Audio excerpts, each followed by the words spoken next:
தவறான பரப்புரை செய்யக்கூடாதுன்னு சொல்லி ஒரு அறிவுறுத்தல் ஆகையினால திமுக நாங்க ஆட்சியில தான் ஒட்டிக்கிட்டு இருக்கணுங்கிற எண்ணமும் எங்களுக்கு இல்ல. மக்கள் வாக்களிக்கிறாங்க, நாங்க வெற்றி பெறோம், நாங்க ஆட்சியில இருக்கோம். நாம் தமிழர் கட்சியுடைய வளர்ச்சி மட்டுப்படுத்தணும். அதுக்கு சில பேரை வச்சிருக்காங்க. ஒரு பக்கத்துக்கு மாத்திரம் ஒரு இதுக்கு 16 லட்சம் ரூபாய். உங்க தார்மீக உங்க மனசை நெஞ்ச கை சொல்லுங்க. 10 ஆண்டு காங்கிரஸ் ஆட்சி செய்து இந்த 10 ஆண்டு தாண்டி இப்ப பிஜேபி ஆட்சி செஞ்சுட்டு கொண்டிருக்கிறது. 2 ஆட்சிக்கு கம்பேர் பண்ணி சொல்லுங்க. பத்திரிகை சுதந்திரமா தங்களுடைய விமர்சனங்கள் அரசு மீது வைக்குதான்னு சொல்லுங்க. நம்ம மாநிலத்துல நீ போட்டி போடாத, அவங்க நம்பர் 1 கேடிய, நம்பர் 2 நீங்கன்றாங்க. நம்பர் 2 நாங்க, அவர் கேடி, அதனால அவர் சொல்றாரு. சரி, ஓகே. அந்த பெண் கதறக்கூடிய காட்சிகளை மக்கள் மத்தியில கொண்டு போய் பொள்ளாச்சி விஷயத்த சொல்றாங்க. எப்படி எல்லாம் பண்ணீங்க நீங்க? இன்னைக்கு இந்த ஊடகங்கள்லயே எல்லாம் சைலண்ட் மூட்ல இருக்கீங்க. நான் என்னுடைய கேள்வி, எங்க கட்சிக்காரனா இருந்தா என்ன யாவனமா விட்டுருமா? என்ன பேசுறீங்க?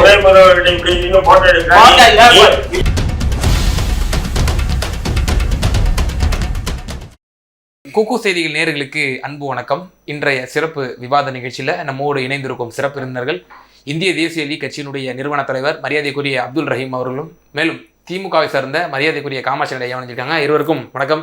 வணக்கம். தமிழ் சாவனிசம்ங்கிறாரு, இந்திய இறையாண்மைக்கு எதிராக செயல்படுது, பிரிவினைவாதத்தை தூண்டுதுன்னு சொல்றாரு. இப்ப இதெல்லாம் எப்படி நம்ம ஆளும் அரசாங்கம் மானிட்டரிங் பண்ணும் இல்லையா? மத்திய அரசு மானிட்டரிங் பண்ணும் இல்லையா? எது பிரிவினைவாதத்தை பாப்பாரு? அவரு சீமானவர்கள். சீமான் நாம் தமிழர் கட்சி பிரிவினைவாதத்தை பேசுது, இறையாண்மைக்கு எதிராக செயல்படுது. இறையாண்மைக்கு எதிராக தான் அவர் பேசுறாரு. அவர் மீது பல வழக்குகள் போல. மத்திய அரசு சும்மா இருக்குமா?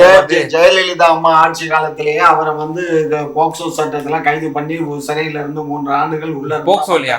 ஆமா, போக்சோல உள்ள இருந்தா வந்தாரு. சோ அதுக்கப்புறமும் வழக்கு அவர் மேல பல பேர் கிட்டத்தட்ட 140 வழக்குகள் இருக்கு. அவருக்கு அவர் அதாவது என்னன்னு கேட்டீங்கன்னா, அவர் மேல இனி புதுசா ஒரு வழக்க போட்டா அது ரொம்ப அதிகமா போயிடும். வழக்கு போடுறதுக்கு அவங்க கவர்மெண்ட் எவிடன்ஸ், சரியான எவிடன்ஸ் இருக்கணும். சரியான எவிடன்ஸ் இருந்து வழக்கு போட்டா தான் அந்த வழக்கு எல்லாம் நிக்கும். ஏன்னா நீதிமன்றம் எங்களுக்கு 40% தான் ஒத்துழைப்பு கொடுக்குறாங்களே தவிர 60% எதிர்பார்த்தா இருக்காங்க. அது கீழ் நீதிமன்றங்கள்ல தான் கூட. சுதந்திரத்துக்கு பின்னாடி RSS 2 முறை தடை செய்யானது. இப்போ சமீபத்துல PFI எல்லாம் தடை செஞ்சாங்க மத்திய அரசு. அப்ப இதுவும் போயிருக்கணும் இல்லையா அவங்களுக்கு ஃபைல்ஸ்? நாம் தமிழர் இந்திய இறையாண்மைக்கு எதிராக செயல்படுது எல்லாம்.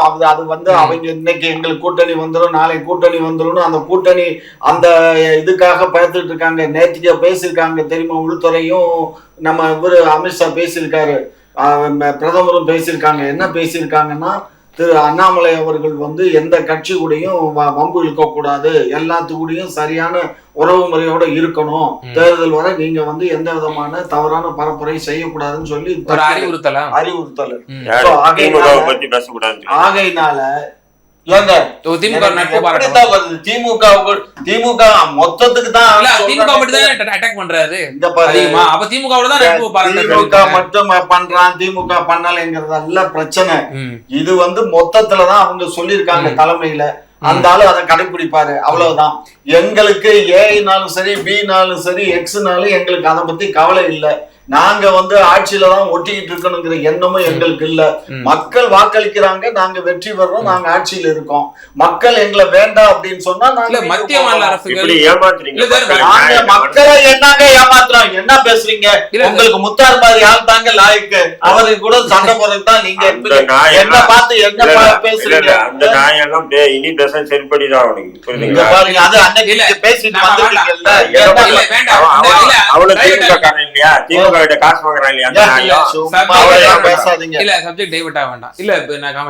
கேள்வி வைக்கப்படுது அப்படின்னா, மத்திய மாநில அரசுகள் திட்டமிட்டே எப்படியாவது நாம் தமிழர் கட்சியை தடை செய்யணும் அப்படிங்கிற நோக்கத்துல தான் செயல்படுதா? 100க்கு 100 நான் சொல்றேன். நாம் தமிழரை தடை பண்ண வேண்டிய எண்ணம் கிடையாது. இல்ல பேசுறாரு வருண் ஐபிஎஸ் அவர்கள் சண்டிகர் மாநாட்டுல. சண்டிகர் மாநாட்டுல பேசுறாருன்னா அது அவர் தனிப்பட்டது. அரசாங்கத்துடைய நம்மளுடைய பிரதிநிதி அவங்க வந்து எந்த கூட்டத்துல சைபர் கிரைம் கூட்டத்துல பேசுறாரு. அதையும் இது நாங்க கவர்மெண்ட்ல தடை பண்ணணும்னு அந்த திட்டம் எங்களுக்கு தடை. ஒரு அரசியல் கட்சி இருமையா ஒரு மாநில அரசுக்கு எந்த அதிகாரம் கிடையாது ஒரு கட்சியை தடை பண்றது. ஃபைல்ஸ் எல்லாம் நாங்க அனுப்ப வேண்டியது இல்ல. இங்க கவர்னர் ஒருத்தர் உட்கார்ந்துட்டு இருக்காருல்ல, அவர் தான் அனுப்பணும். உள்துறை யார் கட்டுப்பாட்டுல இருந்தாலும் காவல்துறை முழுக்க அவர் கட்டுப்பாடு தான், கவர்னர் கட்டுப்பாடு தான். எல்லா IPS அதிகாரிகள் கவர்னருடைய சொல்லுக்கு கட்டுப்படுவாங்க. புரிஞ்சுக்கோங்க, தமிழ்நாடு அரசுடைய கட்டுப்பாடு இருந்தாலும் IPS IPS ஆபீசர்ஸ் எல்லாம் உள்துறைக்கு கட்டுப்பட்டவங்க தான். புரிஞ்சுக்கோங்க, இது நடைமுறையில இதுதான் உண்மை. இது தெரியாம தான் ரொம்ப பேர் குலைச்சிட்டு இருக்காங்க. இல்ல சார், அது பதவி உயர்வு மற்றும் இதெல்லாம் மாநில அரசுல அந்தந்த மாநிலத்துல வேலை பார்க்கிறவங்களுக்கு பதவி உயர்வு கொடுப்பாங்க. ஆனா அந்த மாநில அரசுக்கு IPS IAS ஒதுக்கீடு பண்றது யாரு ஒதுக்கீடு பண்றா? ஒன்றிய அரசு தான் ஒதுக்கீடு பண்ணுது. சோ அதனால எல்லாமே அவர் ஒரு மத்திய அரசு நடத்தக்கூடிய பிரதமர் நடத்தக்கூடிய ஒரு ஃபங்க்ஷன்ல நாம் தமிழர் குறிப்பா இந்த மாதிரி ஒரு பேசுறாரு, இறையாண்மைக்கு எதிராக செயல்படுறாங்க அப்படின்ட்டு இங்க இருக்கக்கூடிய திமுக மத்திய அரசு கூட்டத்துல பேசினார்ல, அப்ப மத்திய அரசு அவர் மேல நடவடிக்கை எடுத்திருக்கணுமா இல்லையா? அதெல்லாம் தரவுகளை சேமிச்சு வைக்கிறாங்க. அதுதான் நீங்க சேமிச்சு வச்சு கரெக்டான டைம்ல PFI அடிச்சாங்கல்ல, அந்த மாதிரி நாம் தமிழர் அவங்கதான் பண்ண இயலும்.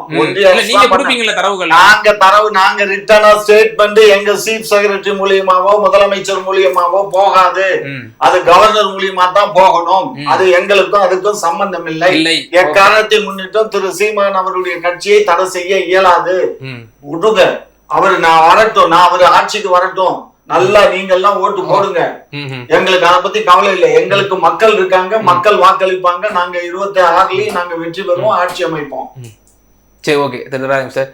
எப்படி அப்படிலாம் தடை செய்யவே முடியாது. மத்திய மாநில நாங்களாம் தேர்தல் ஆணையத்தால் அங்கீகரிக்கப்பட்ட ஒரு கட்சி, அரசியல் கட்சியை தடை பண்றதுக்கு யாரு? அல்லுமா எப்போது சார் தடை செய்யப்பட்டது? அல்லுமாவோ இல்ல நீங்க PFIயோ ஜிஹாத் கமிட்டியை பத்தி பேசாதீங்க. அது ஒரு இஸ்லாமிய ஆர்கனைசேஷன். நான் தேர்தல் ஆணையத்தில் அங்கீகாரம் செய்யப்படாத ஒரு அமைப்புகள். அது அமைப்புகளை தடை செய்யும். அரசியல் தேர்தல் ஆணையத்தில் அங்கீகரிக்கப்பட்ட ஒரு கட்சியை தடை செய்ய யாருக்கும் சட்டத்துல இடமே இல்ல. ஓப்பனா சொல்லணும், புரியுதுங்களா? இப்ப அருண் எதிராக செயல்பட்டால் அதான் சொல்றேன், வருண் IPS அப்படி ஒரு சந்தேகம் இருந்ததுன்னா அவர் இன்டெலிஜென்ஸ், அதாவது மத்திய உளவுத்துறைக்கு தகவல் அனுப்பலாம். இவங்க பிரிவினைவாதத்தை தூண்டுறாங்க அல்லது இவங்க ஆயுதம் தாங்கி போராடவங்க போல இருக்கு அப்படி இப்படின்ற உங்களுக்கு ஏதாவது தகவல் கிடைச்சுன்னா அதை அனுப்பலாம். தவிர சோசியல் மீடியால அவர் பேசிருக்க கூடாது. அதுவும் அவர் பேசுற வீடியோ மட்டும் வெளியே வருது. அப்போ இது திட்டமிட்ட, அதாவது நாம் தமிழ் கட்சிக்கு எதிராக வருண் IPS இறக்கி விட்டு வேடிக்கை நியூஸ் கார்டு எல்லாம் வரும் இல்லையா? அருண் IPS அவர்கள் கொடுத்த அந்த பிரஸ் மீட்டினுடைய நியூஸ் கார்டு, இந்த இது விஷயங்கள் பேசினார் என்று அது எல்லாம் அவருடைய முகநூல்லையும் சரி ஸ்டேட்டஸா வைக்கிறாரு. எக்ஸ்தலத்துல இருந்து வெளியே வந்துட்டாங்க, இப்ப முகநூல்ல இருக்காங்க ஆக்டிவா, அதுல ஸ்டேட்டஸா வைக்கிறாங்க. அதெல்லாம் அவங்களுக்கு உரிமை. இன்ஸ்டாகிராம்ல ஒரு வீடியோ போட்டிருக்காரு. அந்த சினிமா நம்ம ரஜினிகாந்த் உடைய படத்தை அந்த ஸ்டில் வச்சு இவர் உட்கார்ற மாதிரி அதெல்லாம் போட்டிருக்காங்க. இதெல்லாம் போடவே கூடாது இல்லையா? ஒரு IPS ஆஃபீஸர் ஆன் டியூட்டியில இருக்காரு, போடவே கூடாது. என்னன்னா இப்ப பரமசிவம் கழுத்துல இருக்கிற பாம்பு மாதிரி ஆகுது. இப்ப திமுகவுக்கு ரொம்ப நெருக்கமா இருக்காரு. சீமானுக்கு இப்போ இது ஒரு இது கடந்த காலத்துல நடந்தது உண்டா? இப்போ ஒருவேளை இப்ப பிஜேபிக்கும் காங்கிரஸும் எலியும் புனையுமான ஒரு சண்டை இந்த மத்தியில, இப்போ பிஜேபி ஆளக்கூடிய மாநிலத்துல ஒரு அதிகாரி காங்கிரஸ் எதிராக இந்த மாதிரி ஒரு அலிகேஷன் வச்சதாகவோ பிரஸ் மீட் வச்சதாகவோ நம்ம ஏதாவது கடந்த கால வரலாறுல உங்க அரசியல் பொது வாழ்க்கையில பாத்துக்கீங்களா? ஜாபர் சேட்டு இப்படிதான் இருந்தாப்புல, திமுகவுடைய ஒரு நிர்வாகியாவே செயல்பட்டாப்புல. ஜாபர் சேட்டுன்னு சொல்லி ஒரு அதிகாரி இருந்தாரு, ரிட்டையர்ட் ஆயிட்டாரு இப்போ. ஆனா அவர் ரிட்டையர்ட் ஆகும்போது என்னாச்சு, செல்லகாசாயி தான் போனாரு. ஏன்னா அரசியல்ல எப்படின்னு சொன்னா நடுநிலையா இருக்கணும். திமுக இருக்கக்கூடாது, அதிமுக இருக்கக்கூடாது, மற்ற அமைப்புகள் எதுவுமே இருக்கக்கூடாது. நீங்க நடுநிலையா இருந்தாதான் அது மக்கள் உங்களை நம்புவோம். இப்ப நாளைக்கு வந்து நாம் தமிழ் கட்சிக்கு எதிராக நீங்க இவ்வளவு பேசுங்க, நாம் தமிழ் கட்சி நாளைக்கு வந்து ஒரு புகார் கொடுக்கவே உங்ககிட்ட வரதுக்கு பயப்படுவோம்னா இல்லையா? உதாரணத்துக்கு ஒரு வீடு திருட்டு போயிருது, நாம் தமிழ் கட்சியில் இருக்கக்கூடிய முக்கிய நிர்வாகி உங்ககிட்ட வந்து புகார் கொடுக்கணும், ஐயோ வேணாம்ப்பா நாம் தமிழ் கட்சிக்கு எதிராக தான் இது பண்ணுவாரு, நம்ம புகார் கொடுத்தாலும் நம்மளே கைது பண்ணுவாரு தவிர அவர் உண்மையான குற்றவாளியை கண்டுபிடிக்க முடியாது, பண்ண மாட்டாரு அப்படின்ற ஒரு பயம் வருதுன்னு சொன்னா, அப்ப நீங்க அந்த ஒரு தரப்பு நிலையை எடுக்கக்கூடிய ஒரு அதிகாரியா நீங்க இருக்கிறீங்கன்னா இதுதான் தவறுன்ற. ஓகே, தடை செய்யணுங்கிற நோக்கத்தோட திமுக வந்து செயல்படுது அப்படின்னு நீங்க நினைக்கிறீங்களா? இல்ல, திமுக செயல்படுதோ இல்லையோ தெரியல. திமுகவுக்கு நல்லா தெரியும் தடை செய்ய முடியாது. ஏன்னா 30 லட்சம் வாக்குகள் மேல பெற்றிருக்கு, தேர்தல் ஆணையத்துல அங்கீகாரம் பெற்றிருக்க கட்சி ஒரு கட்சியை, அதுவும் தேர்தல் ஆணையத்துல வந்து எல்லாரும் பதிவு பண்ணுவாங்க, பதிவு பண்ணி அங்கீகரிக்கப்பட்ட கட்சியில வந்து நாம் தமிழ் கட்சி ஒரு கட்சி. ஏன்னா தேர்தல் ஆணையத்துல பாத்தீங்கன்னா இப்ப வாழ்வுரிமை கட்சி அங்கே தேர்தல் ஆணையத்துல அங்கீகாரம் பதிவு பண்ண கட்சி தான் நிறைய கட்சிகள். ஆனா 6% வாக்குகளுக்கு மேல வாங்கினாதான் அங்கீகரிக்கப்பட்டு கட்சி சின்னமே தனி சின்னம் ஒதுக்குறாங்க. அந்த மாதிரி ஒதுக்கக்கூடிய ஒரு கட்சியை யாரும் தடை பண்ண முடியாது, அது திமுகவும் நல்லா தெரியும். இருந்தாலும் நாம் தமிழ் கட்சியுடைய வளர்ச்சியை மட்டுப்படுத்தணும், அதுக்கு சில பேரை வச்சிருக்காங்க புரோக்கர்ஸ் மாரி. அந்த மாதிரி வந்து இவரை ஒரு ஐபிஎஸ் ஆபீசரை பயன்படுத்துவது திமுக தவறான முன்னுதாரணம். இந்த சீன் எல்லாம் பார்க்கும்போது எப்படி சார் உங்களுக்கு தோணுது? இப்ப அவர் சொல்றாரு நான் ஓய்வு பெற்றாலும் வந்து இந்த வழக்கை நான் நடத்துவேன் அப்படின்ற ஒரு விஷயத்தையும் சொல்றாரு. மேலும் இப்ப காங்கிரஸ்ல சசிகாந்த் செந்தில் போல, பிஜேபியில திரு அண்ணாமலை அவர்கள் போல, அது போல இங்க வருண் ஐபிஎஸ் அவர்கள் திறந்து விட்டு அரசியலுக்கு வருவாரா அப்படிங்கிற ஒரு கேள்வி வைக்கப்படுது. ஒரு விஷயம் நல்லா புரிஞ்சுக்கோங்க, அருண் ஐபிஎஸ்க்கும் திரு சீமான் அவர்களுக்கும் தனிப்பட்ட முறையில் நடக்கக்கூடிய இந்த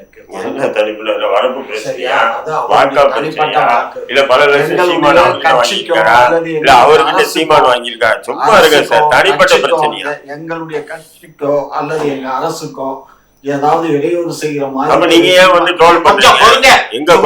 பேச விடாம நீங்க வாட்டுக்கு நோய் நோய்னுட்டு எங்க அரசுக்கோ அல்லது எங்க கட்சிக்கோ இடையூறு விளைவிக்க விதமா சீமான் நடந்துக்கலாம். புரிஞ்சுக்கோங்க, சீமானுக்கும் அந்த காவல்துறை அதிகாரிக்கும் உள்ள தனிப்பட்ட விரோதம், தனிப்பட்ட அந்த விரோதம் அல்லது அந்த நடவடிக்கைக்கு அவர் தனிப்பட்ட முறையில நீதிமன்றம். சீமான் என்ன குற்றச்சாட்டு வைக்கிறாரு? திமுக சொல்லிதான் நீங்க செயல்படுறீங்க. அவருங்க பாருங்க, 1000 பேர் 1000 சொல்லட்டுங்க, அதை பத்தி எங்களுக்கு கவலை இல்லைங்க. பழுத்த மரத்துலதான் கல்ல விட்டு அடிப்பீங்க, இல்லைன்னா பழம் பறிக்க முடியாது இல்லையா? பழுத்த மரத்துல தானே பறிக்க இயலும். ஆட்சியில இருக்கிறதுனால எங்களை தான் குறை சொல்ல இயலும். நாங்க ஆட்சியில இல்லைன்னா எங்களை குறை சொல்ல மாட்டீங்க. யார் அப்ப ஆட்சியில இருக்காங்களோ அவங்கள தான் சொல்லுவாங்க. புரிஞ்சுக்கோங்க, இது சகஜம். இது இப்ப இவரு பேசுறாரு, நாளைக்கு இதே வேற ஒரு ஆட்சியா இருந்துச்சுன்னு வச்சுங்க, அவங்களையும் எழுத்துதான் பேசுவாரு. அது அவருடைய பாலிசி. அதை நம்ம ஒரு பத்திரிகையாளர் அப்படின்ற ஒரு ஜனநாயகவாதியா இருக்கும் பொழுது ஆளுங்கட்சியை எதிர்த்து ஒரு மக்கள் மத்தியில் நின்று விரோத செயல்களை கேள்வி எழுப்புறது தானே ஒரு ஜனநாயக மாண்பு. அதைத்தான் சொல்றேன் நானு. யாரெல்லாம் ஆளுங்கட்சியா வர்றாங்களோ அவங்களை எழுத்துதான் எல்லா பத்திரிகையாளர்களும் எல்லா எதிர்க்க. அதிமுகவில் இருந்த எதிர்ப்பு தெரிவித்த பத்திரிகையாளர்கள், சமூக ஆர்வலர்கள் இப்போது திராவிட முன்னேற்ற கழகத்தினுடைய ஆட்சியின் வந்த பிறகு அந்த முழு வீச்சோடு விமர்சனங்களை எல்லாம் முன்வைக்கிறார்களா அப்படிங்கிற கேள்வியும் எழுப்பப்படும் இதன் மூலியம். அதெல்லாம் எனக்கு தெரியாது, நான் எதையும் போய் ஒவ்வொருத்தனையும் நான் இடம் போட்டு பார்க்கல. எப்படி பிஜேபி எப்படி கோடி மீடியா ஆக்கிடுச்சோ அது மாதிரி திமுகவும் தமிழ்நாட்டில் ஆக்கிடுச்சு அப்படின்றாங்க. ஆளுங்கட்சியா வரும்போது சில ஊடகங்கள் வந்து அவங்களுக்கு விளம்பரம் போகுது, அது போகுது, இது போகுது, பணம் வேணும் அப்படிங்கிறதுக்காக அட்ஜஸ்ட் பண்ணி போறது சகஜம். அதிமுக ஆட்சியில் அப்படி இல்லையே. அவன் சொன்னது அதிமுக ஆட்சியில இல்லைன்னு உனக்கு தெரியுமா? உதாரணத்துக்கு சொல்றேன், மக்கள் ஒரு பிறந்த நாள் ஆகட்டும் இல்ல வேற ஒரு சின்ன ஒரு விஷயம் ஆகட்டும், 18 பக்கம் 20 பக்கம் 30 பக்கம் வந்திருக்கு தினமலர்ல. புரியுதுமா உனக்கு? தினமலர்ல தமிழ்நாடு பூரா வரும். தினமலர்ல ஒரு பக்கத்துக்கு மாத்திரம் ஒரு இதுக்கு 16 லட்சம் ரூபாய். உங்க தார்மீக உங்க மனசை நெஞ்ச கை வச்சு சொல்லுங்க. 10 ஆண்டு காங்கிரஸ் ஆட்சி செய்தது, இந்த 10 ஆண்டு தாண்டி இப்ப பிஜேபி ஆட்சி செஞ்சுட்டு கொண்டு இருக்கிறது. 2 ஆட்சிக்கும் கம்பேர் பண்ணி சொல்லுங்க, பத்திரிகை வந்து சுதந்திரமா தங்களுடைய விமர்சனங்கள் வந்து அரசு மீது வைக்குதான்னு சொல்லுங்க. யாரு? காங்கிரஸ் 10 ஆண்டு காலம் செய்ததல்லவா? 2004ல இருந்து 14 அப்போது பத்திரிகைகள் விமர்சனம் வச்சதுக்கும் இந்த பிஜேபி ஆளக்கூடிய 10 வருஷம் இந்த பத்திரிகைகள் விமர்சனம் வச்சதுக்கும் நீங்க வந்து சரிசமமா வந்து எடை போட்டு சொல்வீங்களா? நீங்க முடியாது. என்ன காரணம்னா பயப்படுறாங்க பத்திரிகையாளர்கள் தான். ஏற்கனவே எத்தனை சொல்றீங்கல்ல, கொண்டுட்டாங்கல்ல, ஏற்கனவே கடத்தி கொலை செய்யப்பட்டாங்கல்ல பெரிய ஊடகத்துல இருந்த நிருபரையும் அந்த சீஃபையும். அப்படி இருக்கும்போது அவங்க எல்லாம், ஏன்னா பாரதிய ஜனதா கட்சிங்கிறது வந்து ஒரு அரசியல் கட்சி மட்டும் இல்ல, அது ஒரு கழுத்த இருக்கக்கூடிய ஒரு கஷாப்பு கடை. அத கஷாப்பு கடைன்னு தான் சொல்லணுமே தவிர ஒரு அரசியல் கட்சின்னு சொல்ல இயலாது. ஏன்னா அதுல பல பேரை நம்ம பாத்திரா ரயில் இருப்ப வச்சுக்கோங்க, அதுக்கப்புறம் எத்தனை கேஸ் வந்துச்சு, எங்க பார்த்தாலும் அது அப்படிதான். இப்ப அந்த புல்டோசரை வச்சு உடைச்சாங்க, இப்ப அதுக்குன்னு ஒரு தனி சட்டம் ஒண்ணு கொண்டு வந்துட்டான் சுப்ரீம் கோர்ட்.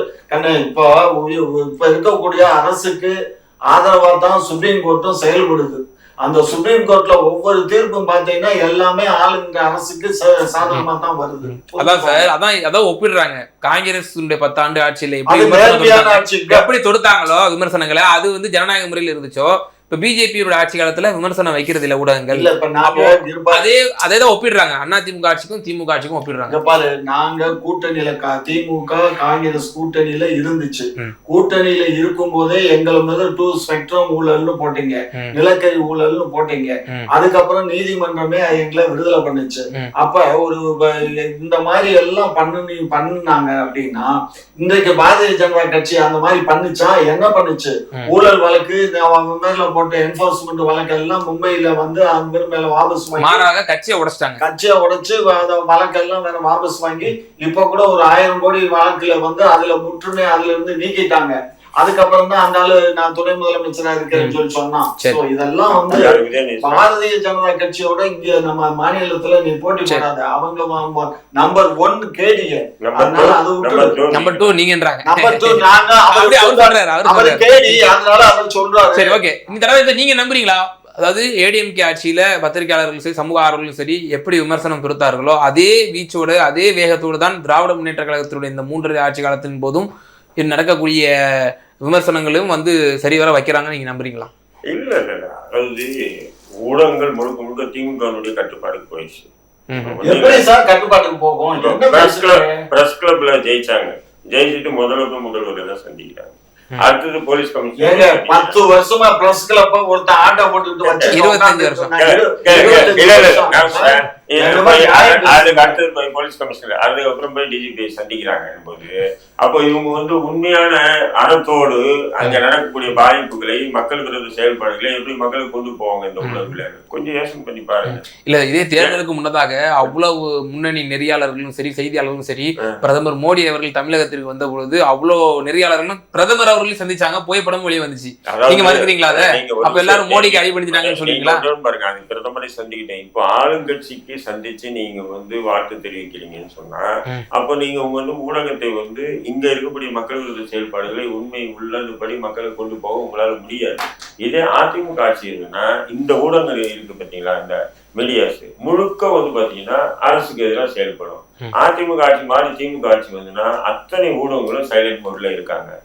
இது எந்த வகையில் ஊடகங்கள் மட்டும் இல்லை, தங்களை சொல்லிக்கிற அறிவுஜீவிகள் கூட அமைதியா தான் கடந்து போறாங்க. இப்ப நான் சொல்றேன், பொள்ளாச்சி விவகாரத்தை இதே சன் டிவியா இருக்கட்டும், புதிய தலைமுறையா இருக்கட்டும், நியூஸ் 7 இருக்கட்டும், எத்தனை விவாத மேடைகளை நடத்தினீங்க.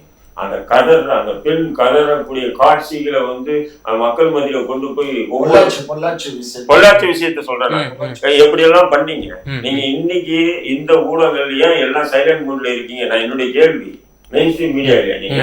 எது சோசியல் மீடியாவில தான் பேசும் பொருளா இருக்கு. இப்ப அண்ணா பல்கலைக்கழக மாணவி விஷயத்துக்கு சரி, அன்னைக்கு என்ன பண்ணார் எடப்பாடி?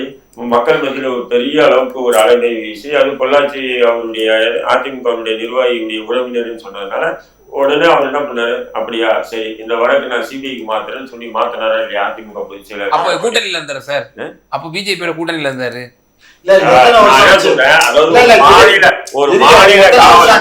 ஒரு மாநில காவல்துறை மீது ஒரு சந்தேகம் வருதுன்னா உடனே சிபிஐக்கு மாத்தணும்னு சொல்றதுதான்.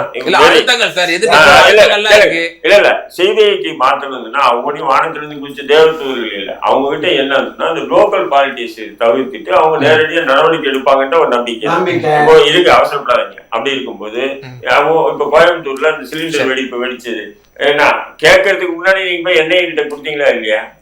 இப்ப இந்த விவகாரம் சோடு மன்சூர் ஆசிரியர் அப்போ இன்னைக்கு வந்து இந்த பல்கலைக்கழக மாணவி விஷயத்துல யார் அந்த சார் என்ற விஷயம் உட்பட அத்தனை எதிர்கட்சிக்கும் வரிஞ்சு கட்சிக்கு திமுக எதிராக பேசுறாங்க. நீங்க உண்மையிலேயே நியாயஸ்தான், உங்க கட்சிக்காரங்களுக்கு அதுல தொடர்பு இல்ல, நீங்க கைது பண்ண ஆள் தான் உண்மையான குற்றவாளி அப்படின்னு சொன்னா நீங்க இந்த வழக்கு சிபிஐக்கு மாத்திட்டு போங்க சார். 70 பேர் கள்ளச்சாராயத்துல மரணிச்சாங்க, அதுவே நீதிமன்றம் சொல்லிதான் சிபிஐக்கு. அப்ப நீங்க போறேன்னு சொன்னா அப்ப நீங்க தடுக்கிறீங்க, நீங்க சிபிஐக்கு போகாம வழி மாத்துறீங்க. என்ன புரியுது? நிமிஷம் இருங்க. பொள்ளாச்சி சமாச்சாரம் இப்ப எடப்பாடி அனுப்பிச்சாரு. எத்தனை வருஷத்துக்கு முன்னாடி? 7 வருஷம் ஆச்சு. 7 வருஷத்துல என்ன அதை இம்ப்ளிமெண்ட் ஆயிருக்கு? 3 வருஷம் உங்க கையில தான ஆட்சி இருக்கு. நீங்க என்ன பண்ண முடியும்?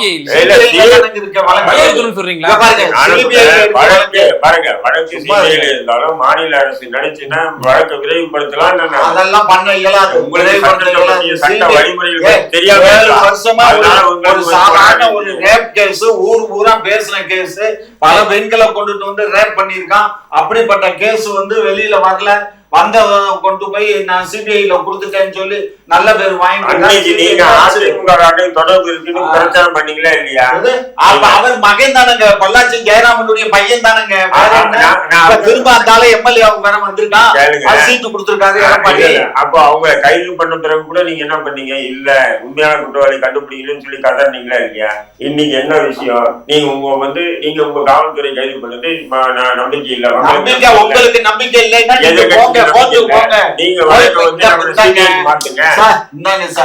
இப்ப நீங்க கள்ளச்சாராய கேஸ்ல சிபிஐ வேணும்னு போனீங்கல்ல, அது மாதிரி இந்த வழக்குல சிபிஐ வேணும்னு போங்க.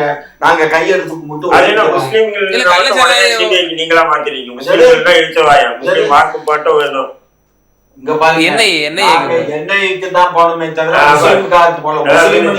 அவங்க இங்க பாருங்க, தவறுகள் யாரு செஞ்சாலும் தண்டிக்கணுங்க. அப்ப என்ன தண்டிங்க? என்ன விஷயம் பாருங்க, உண்மை தெரியாம குற்றவாளின்றாங்க, அந்த பொண்ணு பாதிக்கப்பட்ட பொண்ணு சொல்லியிருக்காங்க. சொல்லதானே சர்ச்சை ஆயிட்டு இருக்கு. 100க்கு 100 கிடையாது. உங்களுக்கு உண்மை தெரியுமா? உங்களுக்கு உண்மை தெரியுமா? பாருங்க, உங்களுக்கு உண்மை தெரியுமா? அந்த பையன் வந்து உங்க ஆளுங்களா? எங்க கட்சிக்காரன் தான் இருந்தா என்ன அவனை சும்மா விட்டுருவோமா? என்ன பேசுறீங்க? இவரே திமுக எதிர்த்து ஆதரித்து இவ்வளவு பேசுறாரு. இவரால உதயநிதி ஸ்டாலின் பக்கத்துல போட்டோ எடுத்துங்க. இவரை நானே சொல்றேன், அண்ணன் காமாட்சி நாயுடு அண்ணன் போய் உதயநிதி ஸ்டாலின் பக்கத்துல நின்று ஒரு போட்டோ எடுத்து நாளைக்கு போட சொல்லுங்க, நான் ஒத்துக்கிறேன். அப்படி இருக்கும்போது அந்த பையன் போய் அசால்ட்டா நின்று போட்டோ எடுக்கிறான். என்ன பிசினஸ்? அவன் பிசினஸ் பண்றான், இவங்க எல்லாம் தெரியும்னு சொல்லி அவன் ரோட்டோரத்துல வந்து பிரியாணி கடை வச்சிருக்கிறது பிசினஸா? நீங்க அப்படி பார்த்து நீங்க மல்டி மில்லியனர் நீங்க. எனக்கு அவசியம் இல்லைங்க, நான் தான் சொல்றேனே. நான் போய் எனக்கு பொறுப்பு கேட்கறதுக்கே நான் போகாத போது நான் எதுக்குங்க அவங்க கூட இருந்து போட்டோ எடுத்தா நான் சந்தர்ப்ப சூழ்நிலைகள் போகும்போது போட்டோ எடுத்தா எடுக்கலாம். இதுக்காக நான் ஒரு மொபைல கையில கொடுத்து போட்டோ எடுப்பா, இல்ல ஒரு போட்டோகிராஃபரை கூப்பிட்டு போட்டோ எடுப்பா அப்படின்னு சொல்லணும். அறிவால் தோப்புற தலைவரை பார்க்கும்போது போட்டோ எடுக்கிறாங்க. நம்ம எடுத்து போடுவோம், நீங்க ஒண்ணு எடுத்து போட வேணாம். பல்வேறு விவகாரங்கள்ல எங்க நேயர்களுக்கு ரொம்ப தெளிவா விளக்கமைக்கு மிகுந்த நன்றி.